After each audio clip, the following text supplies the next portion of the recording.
Welcome back to our channel friends. मैं आप सबका अपने चैनल स्टॉक्स फॉर लाइफ पे बहुत स्वागत करता हूँ। TFL फैमिली डेफिल नंबर 27 अप्रैल रही बात भारतीय शेयर बाजार की, तो हमें मोमेंटम कंटिन्यू होता हुआ देखने को मिल चुका है और मिल भी रहा है। आपने ये चीज़ विटनेस किया होगा कि लास्ट 15-20 दिन में पोर्टफोलियो में सॉलिड उछाल हमें देखने को मिल चुकी है और उसमें गैस हेवी वेट्स ने बहुत ही अच्छा कंट्रीब्यूट किया है। आपको अच्छे से पता है कि जब लास्ट महीना बैंकिंग सिस्टम में कोलैप्स की न्यूज़ हमें देखने को मिली थी यूएस बाज़ार से, मैंने आपको साफ साफ बताया था कि हमारे भारतीय बाज़ार में उसका इम्पैक्ट होगा या फिर नहीं होगा, वो बात की बात है। बट इसी बीच में सबसे पहले Q4 के बिजनेस नंबर्स देखिए और उसके बाद डिसाइड करना है हमें अपनी कंपनीज में बने रहना है या फिर नहीं रहना है। तो जगह TCS से लेके HDFC बैंक से लेके ICICI बैंक से लेके बजाज फाइनेंस से लेके सब ने गैस एस्टिमेट से काफ़ी अच्छा नंबर पेश किया, जो अपने आप में गैस निफ्टी इंडेक्स के हेवी वेट जाइंट से हम इसी बीच में गैस पोस्ट जो नंबर्स के बाद ऑफकोर्स ब्रोकर्स की कमेंट्री हमें देखने को मिलती है और गैस कुछ ब्रोकर्स को छोड़ के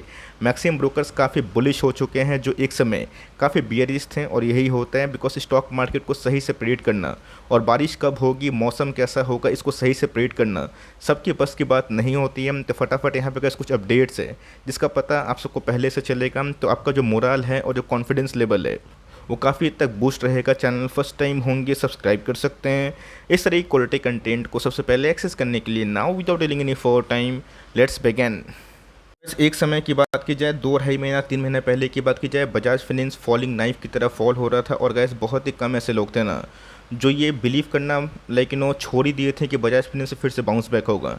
मैंने आपको साफ साफ गैस बहुत मैच्योर्ड थिंकिंग रखने की सलाह दी है और बताया भी है कि तेज़ी से उत्तेजित होकर कोई काम ना करे और मंदी से डिप्रेस भी ना रहें।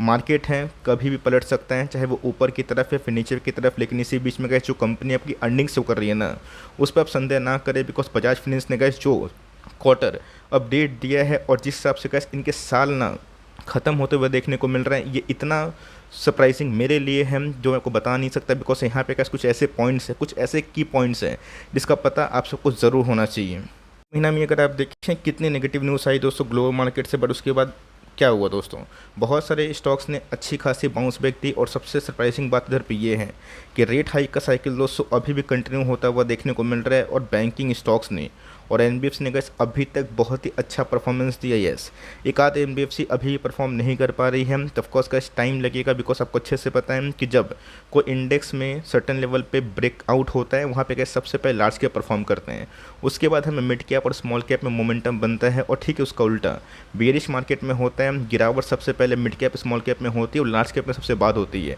तो बजाज फाइनेंस की बात की जाए, पिछले कुछ समय से बाउंस बैक तो किया है, लेकिन जो कंडीशन गैस हमने पिछले कुछ समय विटनेस करी थी जहाँ पे पैनिक सेलिंग था, उससे तो गैस नंबर्स के बाद हमें एक जो ऑप्टिमिज्म वाला फीलिंग है वो दिखाई ज़रूर दे रहा है। फाइनेंस की बात की जाए तो जहाँ गैस एक ऐसा हाथी स्टॉक हमें देखने को मिल रहा है जो 22-23 में ना कमाल का परफॉर्मेंस करता हुआ देखने को मिल रहा है। बट 5 साल पहले दोस्तों अगर आपने बजाज फाइनेंस को देखा होगा, आपने इसको लिया होगा, जैसे कि हमने बहुत ही लंबे टाइम से इसको होल्ड किया है, हमने एक चीज़ नोटिस की है कि बजाज फाइनेंस बड़ा होते जा रहा है और इसके मल्टीपल कैटलिस्ट हमें देखने को मिल रहा है। सबसे इंपॉर्टेंट चीज़ का फाइनेंशियल मार्जिन, जो मैं को बहुत बार सिखा चुका हूँ कि बड़े bank HDFC bank ICICI bank इतने बड़े इसलिए हुए हैं, उनके नेट इंटरेस्ट मार्जिन और फाइनेंशियल मार्जिन हमेशा से इम्प्रूव्ड होते हैं और इसीलिए कभी कभी टॉप लाइन अच्छे नहीं होने के बावजूद भी इनके प्रॉफिटेबिलिटी में काफ़ी बूस्ट होता है। तो 1.5 साल से कैसे कोई पैसे नहीं बनने के बावजूद भी कोई स्टॉक 5 साल में ना 250-250% के आसपास पैसे बना के देती हैं ब्लू चिप कैटेगरी में, ये बहुत बड़ी बात मानी जाएगी।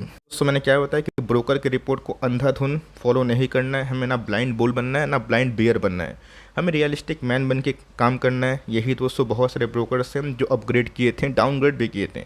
इसके पहले का मैंने खुद आपको 4800 वाला एक रिपोर्ट बताया था जहाँ पे एक ब्रोकर ने अपना एस्टीमेट दिया था। तो जी हाँ गैस, ऐसा नहीं कि उस ब्रोकर को मैं कुछ बोल रहा हूँ, अपना एस्टीमेट है, कुछ भी छाप सकते हैं, कुछ भी लिख सकते हैं। But yes, on an average brokers की इधर पे क्या सलाह है पोस्ट Q4 नंबर्स के बाद और हमें करना क्या है, ये बेहद इंपॉर्टेंट है। मॉर्गन स्टैनली की बात की जाए, इनके बहुत ही पॉपुलर MSCI इंडेक्स हमें देखने को मिलता है जिसको पूरा वर्ल्ड के बहुत बड़े बड़े निवेशक फॉलो करते हैं। मॉर्गन स्टैनली की बात की जाए 8000 के आसपास एक दमदार टारगेट प्राइस उन्होंने दे दिया है। बट JM फाइनेंशियल्स की उनके टारगेट की बात की जाए तो ऑफकोर्स गैस बाई रेटिंग उनकी तरफ से हमें देखने को मिल रही है 7925 के आसपास। उनकी गैस जो बाई रेटिंग है इनिशिएट होते हुए दिखाई पड़ चुकी है। अगर आप देखें तो जी गैस जेफरीज की बात की जाए 7280 के आसपास इनकी बाई रेटिंग हमें देखने को मिल रही है। रैशनल पे गैस मैं नहीं जाऊँगा वरना खामा वीडियो काफ़ी लंबी हो जाएगी। मैं दोस्तों ओवरऑल जो सेंटिमेंट हो रहा है पोस्ट Q4 के नंबर्स के बाद उसको मैं बताने की कोशिश कर रहा हूँ। बात की जाए जेपी मॉर्गन की, उनके भी टारगेट दोस्तों ओवरवेट हमें देखने को मिल रही है जो 9000 के आसपास है।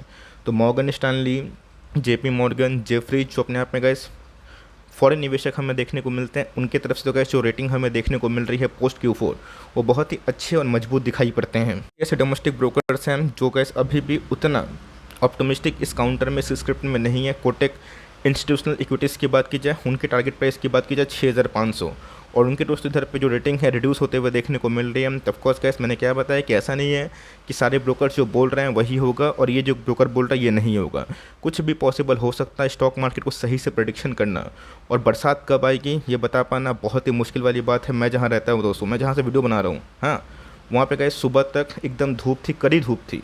अचानक से गैस आज ढाई घंटा से 2 घंटा से ज़ोरदार बारिश हमें देखने को मिल रही है जिसकी कल्पना मैंने नहीं की थी।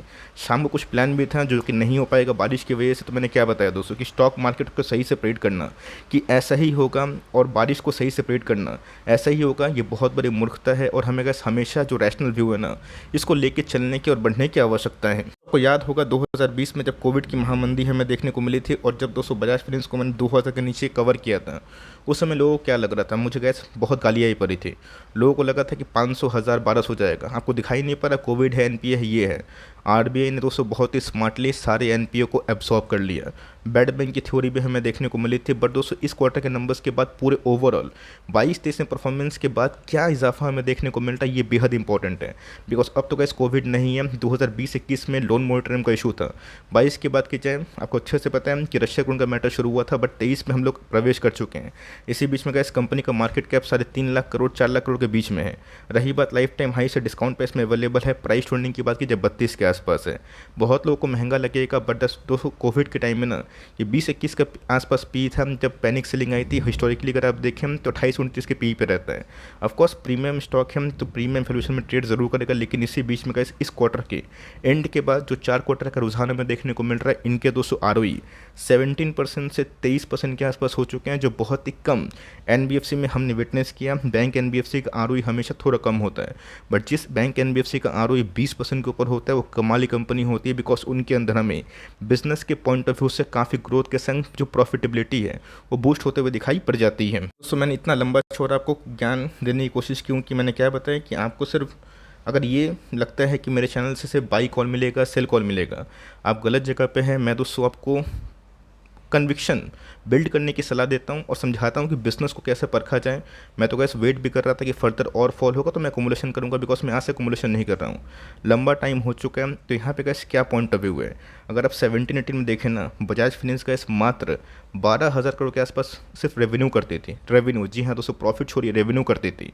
आज के टाइम में उतना तो गैस कंपनी एक क्वार्टर में प्रॉफिट करती है और कितना समय हुआ, 5 साल। एक चीज़ गैस आप ये नोटिस कर सकते हैं कि जो कंपनी बड़ी होती आती है ना उनकी फिनेंशियल्स मार्जिन्स में इंप्रूवमेंट होती है और इसीलिए गैस वो मल्टीबैगर बनती है। एक तो गैस ग्रोथ का तरीका, ऊपर से मार्जिन्स अगर कंटिन्यू होंगे, उस कंपनी में वेल्थ बनना तय है। तो 29 का मार्जिन दोस्तों, 31 का मार्जिन अभी के टाइम विशाल का ही होता हुआ देखने को मिल रहा है। और 5 साल पहले गैस कंपनी मात्र 2500 करोड़ के आसपास, 4000 करोड़ के आसपास करती थी प्री कोविड।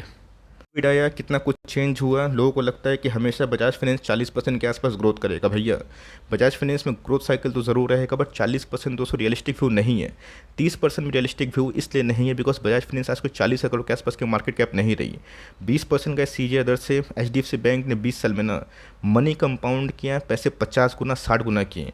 और आपको मैंने क्या दिखाया कि 11-12 हज़ार करोड़ के आसपास रेवेन्यू दोस्तों 5 साल में ना 41,000 करोड़ के आसपास हमें देखने को मिल रहा है फिनेंशियल ईयर 22-23 में, जो मेरे हिसाब से फिनोमिनल है। मैंने क्या दिखाया था, 28-29% के आसपास मार्जिन्स ना 39% के आसपास हो चुके हैं। तो कंपनी कितनी तेज़ी से ग्रोथ के संग मार्जिन्स इंप्रूव कर रही है ये बताने की आवश्यकता नहीं है। और दोस्तों ये चीज़ देखना बेहद इंपॉर्टेंट है कि कोविड के बाद NPA का इशू हुआ था, जो कि इस बार ग्रॉस NPA और नेट NPA में काफ़ी गिरावट हुई।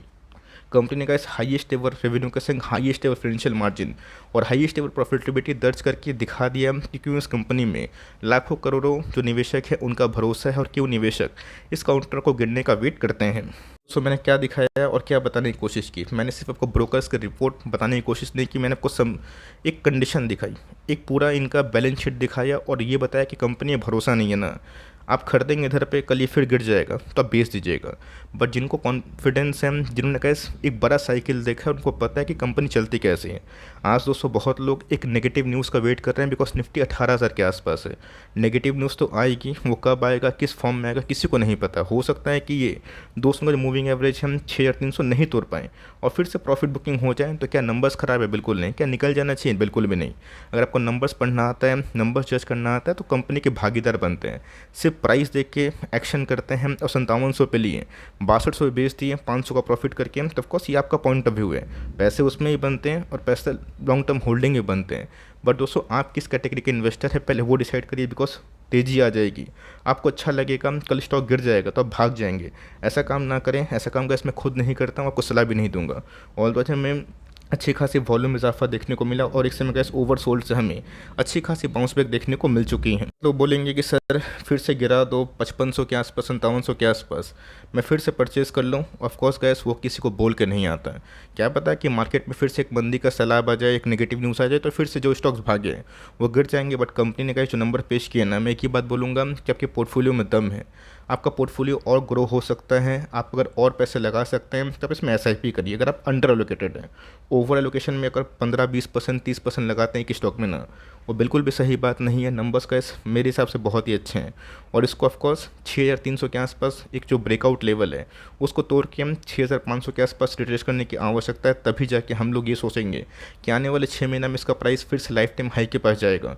शॉर्ट टर्म में क्या मोमेंटम क्रिएट होगा, क्या न्यूज़ आएगी, ये मुझे पता नहीं। बट का बिजनेस ग्रो जो हो रहा है ना वो बहुत ही अच्छे हैं। 30% के आसपास ईवीएम ग्रोथ, ये बहुत ही स्टेलर है। तो आपको नंबर्स कैसे लगे और आपको क्या लगता है कितना टारगेट हो सकता है, कमेंट बॉक्स में ड्रॉप करना ना भूलिएगा। और ऑफकोर्स मैंने गैस आज जो कमेंट्री थी ना, ये मेरी निजी कमेंट्री है, मैंने 3 दिन से इसलिए इसको कवर किया बिकॉज इसको लेके काफ़ी पैनिक था, जो कि अभी के टाइम थोड़ा सा ऑप्टिमिस्टिक लेवल में है। कल फिर गिर जाएगा तो कल फिर लोग पैनिक में आ जाएंगे। वैसा काम ना करें, अच्छी कंपनी है, ईपीएस ग्रोथ हो रहा है, मार्जिन्स ग्रोथ हो रहा है और पूरा इंडिया में गैस मेरे हिसाब से एनबीएफसी और खासकर बजाज फिनेंस जैसा बहुत बड़े काउंटर और भी ग्रो कर सकते हैं बिकॉज ये डिटेलाइज वे में ना बहुत तेज़ी से एक्सपेंड कर रहे हैं। तो यही छोटी सी मेरी अपडेट थी। अगर वीडियो अच्छी लगी तो प्लीज़ लाइक करिएगा और चैनल फर्स्ट टाइम होंगे सब्सक्राइब करके बेल आइकन को प्रेस करना ना भूलिएगा। तो गैस मिलते हैं जल्दी ही, तब तक के लिए bye. Thanks for listening friends, God bless you all.